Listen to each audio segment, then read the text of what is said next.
اللهم صل على محمد وآل محمد. اللهم صل على محمد وآل محمد. اعوذ باللہ من الشیطان الرجیم. بسم اللہ الرحمن الرحیم. الحمد للہ رب العالمین والصلاة والسلام علی محمد وآلہ الطیبین الطاہرین. اما بعد فقد قال اللہ الحکیم. بسم اللہ الرحمن الرحیم. من اعرض عن ذکری فإن له معیشة ضنکا ونحشره یوم القیامة اعمی. قال رب لما حشرتنی اعمی وقد كنت بصیرا.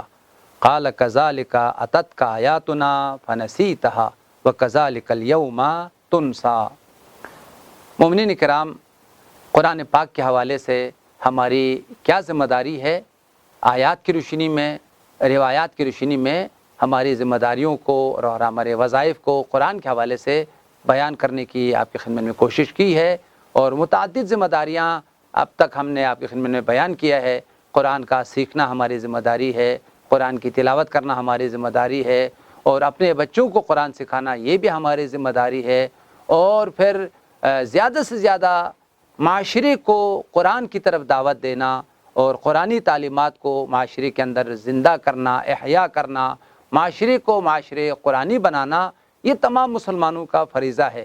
کہیں ایسا نہ ہو کہ ہماری زندگیاں جو ہے وہ قرآن کے خلاف ہو، آیات الہی کے خلاف ہو. اور بہت ساری روایات میں ہمیں اس بات کی تاکید کی گئی ہے کہ خدا ناخواستہ کہ تمہاری جو فعل ہے، تمہارا جو کام ہے، وہ آیات الہی کے خلاف نہ ہو، قرآن کے خلاف نہ ہو. تمہاری زندگی اس انداز سے گزرے کہ واجبات الہی قرآن کی تعلیمات پر اس انداز سے جو واجبات قرآن نے بیان کیے ہیں اس کو بجا لائیں. جن چیزوں کو قرآن نے حرام قرار دیا ہے ان سے اجتناب کرے. سورہ مبارکہ طٰہٰ کی آیت نمبر 126 اور 124 میں یہ آیت آئی ہے کہ پروردگار عالم وہ لوگ جو قرآن پر عمل نہ کرنے والے ہیں اور جن کی زندگی قرآنی نہیں ہے، نہ وہ واجبات کو بجا لاتے ہیں، نہ محرمات سے اجتناب کرتے ہیں، بلکہ قرآن سے اعراض کیے ہوئے ہیں، قرآن سے منہ پھیرے ہوئے ہیں. معاذ اللہ، وہ قرآن کی مخالفت میں زندگی ان کی گزر رہی ہے. ان لوگوں کی عاقبت اور انجام کو ان آیات میں بیان کی گئی ہے. پروردگار عالم کا فرمان ہے، جو لوگ قرآن سے منہ پھیر لیں، تعلیمات قرآنی پر عمل نہ کریں، ان کے لیے دنیا کے اندر بھی بہت سخت اور دشوار زندگی ہے، اور قیامت میں بھی انتہائی سخت مشکلات اور دشوار زندگی ہے ان کے لیے. پھر مزید فرمایا، جو قرآن پر عمل نہیں کرتے، قرآن سے منہ پھیرے ہوئے ہیں اور تعلیمات الہی کو، تعلیمات قرآنی کو پامال کرنے والے ہیں، رب العزت کا اعلان ہے ان سب کو قیامت کے دن اندھے اور نابینا جو ہے وہ محشور کیے جائیں گے. جتنے بھی دنیا میں قرآن پر عمل نہ کرنے والے لوگ ہیں، تعلیمات قرآنی کے خلاف ورزی کرنے والے لوگ ہیں، قرآن پاک میں صریح اعلان ہے یہ لوگ قیامت کے دن اندھے اور نابینا محشور ہوں گے. پھر خدا کی بارگاہ میں یہ شکایت کریں گے، پروردگارا ہم تو دنیا میں بینا تھے، ہم دیکھتے تھے، سب چیزیں ہمیں نظر آتی تھی، لیکن اب ہم نابینا ہے، اندھے ہمیں جو ہے وہ محشور کیے گئے ہیں. پروردگار ہمیں کیوں اندھے محشور کیا گیا؟ رب العزت کی طرف سے آواز آتی ہے کہ تم اپنے آپ کو بینا سمجھتے تھے، حقیقت میں تم دنیا میں بھی اندھے تھے، تمہیں آیات الہی نظر نہیں آتی تھی، پیغام الہی تمہیں نظر نہیں آیا، اور تعلیمات الہی تمہیں نظر نہیں آیا. تمہارے پاس آیات آتی رہی، آیات کی تلاوت ہوتی رہی، لیکن کسی ایک آیت پر تم نے توجہ نہیں دی، کسی آیت کو تم نے نگاہ نہیں کی، اور حکم الہی تمہیں نظر نہیں آیا، پیغام الہی تمہیں نظر نہیں آیا. لہٰذا دنیا میں تم نے آیات الہی کو پامال کیا ہے، فراموش کیا ہے.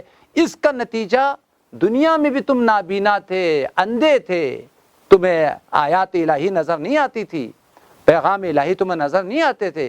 اب نتیجہ یہ ہے کہ اس وقت پردہ رکھا ہوا تھا، تمہارے نگاہوں کے سامنے اب حقیقت عیاں ہو گئی.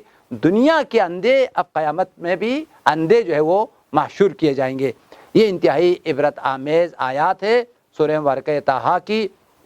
مومنین کرام کوشش کیجئے کہ خدا ناہستہ یہ عذاب، یہ عقاب قیامت کے دن اس کا سامنا نہ ہو.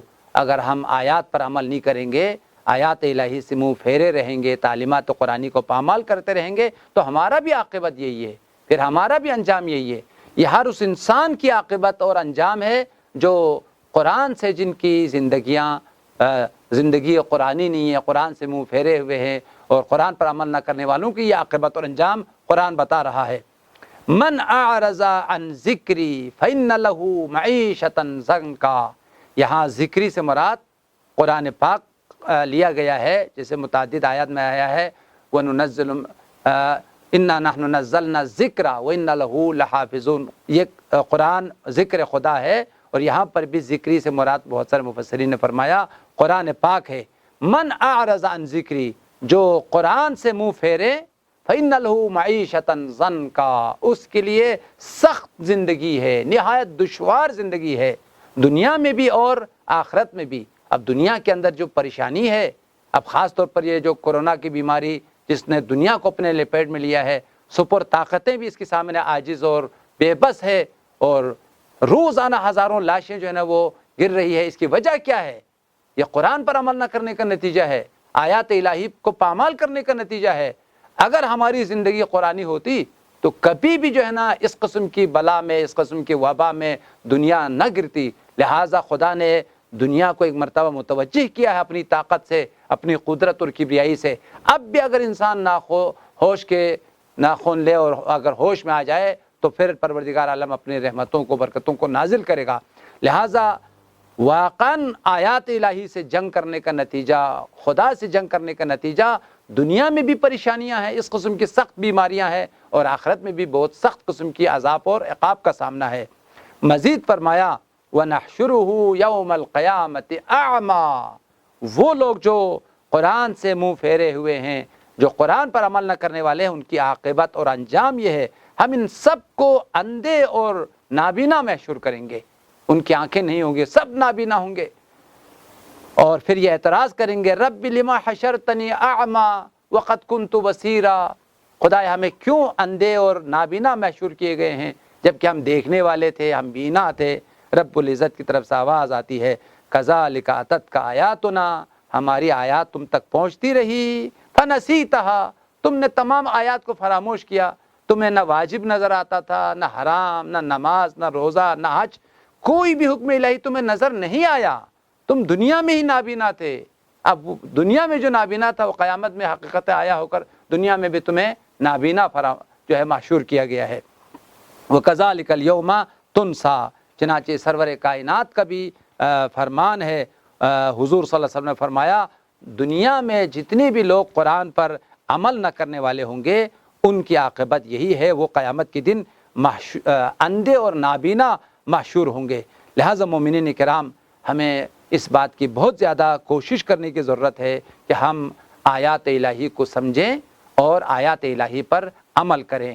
اگر اس طرح ہم نے اگر زندگی کی تو ہم دنیا میں بھی کامیاب ہے، خدا کی رحمتوں کو، خدا کی برکتوں کو، عظیم عنایات الہی کو ہم پائیں گے، اور قیامت میں بھی الطاف الہی، رحمت واسع پروردگار ہمارے لیے شامل حال ہوگی، اور انبیاء کے ساتھ، اولیاء کے ساتھ، آل محمد کے ساتھ ہمیں ایک کامیاب زندگی اللہ تعالیٰ عطا کریں گے. بارگاہ الہی میں دعا ہے خدا یا پروردگار ہمیں اس مقدس کتاب پر عمل کرنے کی اور دنیا اور آخرت دونوں کی کامیابیوں کو پانے کی توفیق عطا فرما. اللهم صل على محمد وآل محمد. اللهم صل على محمد وآل محمد.